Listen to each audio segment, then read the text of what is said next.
السلام عليكم ورحمة الله وبركاته. عاملين ايه؟ معاكم عبد الرحمن هشام.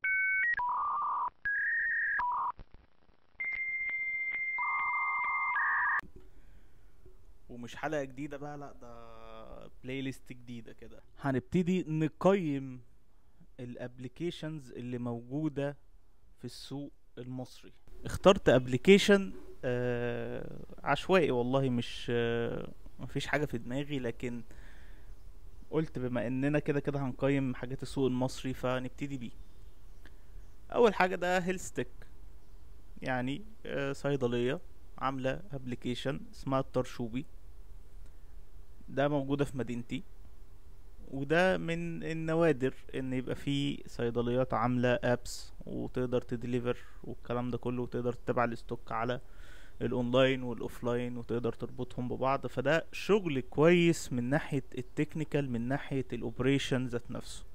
لكن مش دي الحاجة اللي انا النهاردة هتكلم عليها او اللي انا هقيمها. انا هقيم الديزاين او الشغل نفسه بتاع الابليكيشن من ناحية كذا حاجة بقى. مش عارف الراجل، مش واحد مش عارف يقعد في الكرسي كويس، بس ماشي. من ناحية كذا حاجة. اول حاجة من ناحية الديزاين، من ناحية البرفورمانس، من ناحية اليو اكس، من ناحية اوبشنز يعني هتحصل اوثنتيكيشن، الكلام ده الفيتشرز يعني نفسها. خلينا الاول نبتدي ب بالديزاين. الديزاين مش قادر اقول ان هو وحش، لكن هو مش حلو، في احسن.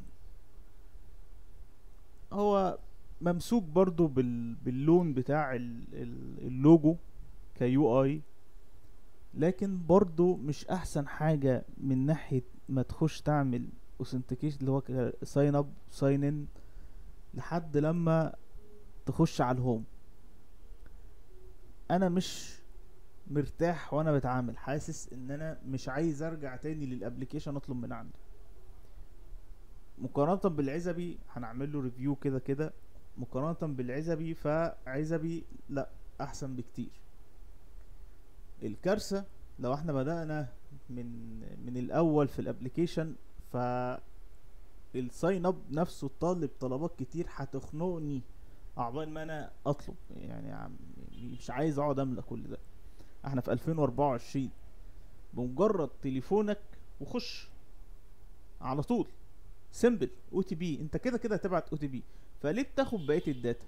يا اخي خليه يخش ويبقى عندك داتا تقدر تملى بيها الماركتنج بتاعك، وبعدين لما يجي يطلب يملى بقيه الداتا، اسمك، سنك، عنوانك، طولك، وزنك، حط اللي انت عايزه.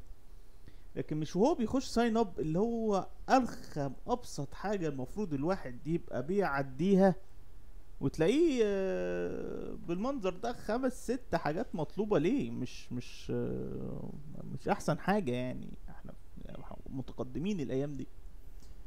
المهم بعد ما بتعمل ساين اب او ساين ان بتخش على الهوم الكارثية. اول حاجة الكاتيجوري موجودة مش كاملة زي ما انتم شايفين في الفيديو. تيجي تعمل سكرول ما بتعملش. طب ده فيتشر مثلا مش متضافه، لا لو نزلت تحت وبتيجي تعمل سكرول كده بتلاقيها بتحصل. فده في حاجه بج فوق، او الدنيا مش تمام فوق، او مش كامله فوق. ما تفهمش ليه الكاتيجوري فوق ثابت وليه تحت شغال عادي. طب وحاجه كمان، لما بتخش جوه بتلاقي الكاتيجوري سب كاتيجوري سب كاتيجوري الايتم. انا بتوه. وكمان كل واحده في سكرينه مختلفه، مش مثلا بتخش على الكاتيجوري فيجيب لك سلايد بار كده فوق تختار منه، لا انت كاتيجوري سب كاتيجوري سب كاتيجوري ايتم. الحته دي يو اكس ضايع. اكاد اجزم ان في تدخلات من الدكتور نفسه صاحب الصيدليه في الابليكيشن ده، لان انا شايف في حاجات حلوه في الابليكيشن وفي حاجات كارثيه في الابليكيشن. فاكاد اجزم ان في تدخل غير تكنيكال حصل في الابليكيشن. طبعا غير البجات، يعني ممكن تكون هم زهقوا فسابوا الابليكيشن. بتحصل كتير. من ناحيه الاعلانات اللي موجوده ما تفهمش. لما ادوس سي اول، المفروض سي اول للاعلانات، فانا بخش سي اول الاقيني مدخلني في الايتمز. انا مش فاهمها. فبرضه دي حته مش مفهومه. بالنسبه للروشته لما بتيجي تترفع دي ما فيهاش فيها مشكله. بالنسبه للاوردرز يعني ديزاين رديء جدا، رديء بدرجه مش متخيلينها. اللي هو لا احنا يعني لو واحد فريش يو اي يو اكس هيجي يدو بيست اكتر من كده بكتير. حاجه كمان لما دخلت في اخر صفحه اللي هي البروفايل في حاجات تمام في مكانها، في حاجات مش في مكانها، زي اللوج اوت محطوطه في التايتل، اللي هو مثلا يقول لك سيتنج وتحتها كذا حاجه، في التايتل محطوط عليه لوج اوت. تحط هنا مثلا ايه لوج اوت، حط تحتها اللوج اوت. بس انت بتخليني انا كيوزر مش فاهم انا المفروض ادوس هنا. اصلا لو شخص كبير مش هيعرف يتعامل صح. لو ادينا تقييم للابليكيشن كتوتال فده ما يعديش 5/10. ديزاين 3-4 بالكتير قوي. بيرفورمانس الصراحة كويس يعني، ده اللي ممكن يعديه يخليه 8/10. يو اكس 5/10 اكرامية. فتوتال كده معايا بتجميعة الموضوع ده مش هيعدي 5/10 الابليكيشن، وده يعني يعتبر انجاز بالنسبة لهم. لكن هم يعني نصيحة للشركة وللصيدلية، لو يا شركة الصيدلية تدخلت في الموضوع حاولي ما تكتبيش اسمك ان انت عملت المشروع ده. ويا صيدلية لو انت بتتدخلي في الموضوع يا ريت ما تدخليش، لا تتدخلي، وهاتي شركة تعمل الموضوع فروم اي تو زد وسيبيها تطلع هي مجهودها. ولو الشركة مش قادرة تكفر طلباتكم غيروها عادي يعني، مش اول ولا اخر كلاينت يعمل الموضوع ده.